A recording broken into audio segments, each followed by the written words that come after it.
Well, the PRIMA study was designed just to test if the addition of niraparib as a maintenance therapy for high-grade serous or endometrioid advanced ovarian cancer that has responded to first-line platinum-based chemotherapy could improve the outcomes of the patients. The primary endpoint was progression-free survival, and it was tested hierarchically, first in the HRD population, then in the overall population. And the overall survival was a key secondary endpoint that was evaluated when 60% of the events were reached.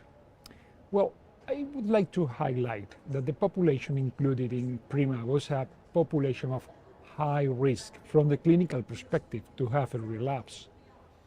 But we have presented the long-term progression-free survival in this meeting with a median follow-up of 6.2 years, and we have shown that the rate of patients without progression and alive at 5 years is 35% in the HRD group, compared with the 15% in the same group that received placebo. So there is a difference of 20% in favor of niraparib. The hazard ratio is maintained from the primary analysis, and the curves remain separated, which means that the effect of niraparib in the HRD population remain and is sustained along the follow-up of the study. For the overall population, we have the same findings. That's important because at least twice of the patients that receive niraparib compared with those with placebo were progression-free at 5 years. In addition to that, we have provided also the data of the overall survival.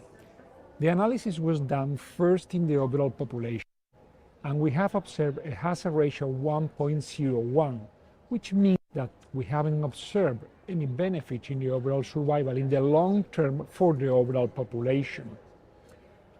Therefore, we didn't proceed to the hierarchical analysis, but we have done, I would say, a descriptive analysis of the overall survival according to the molecular classification.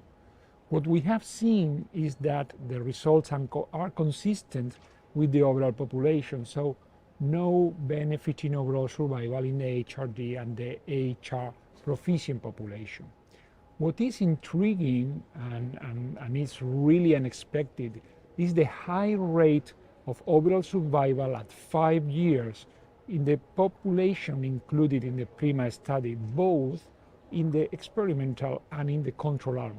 Not only in the overall population, but also in the HRD population and the HRP population. So that overall survival was globally higher than expected.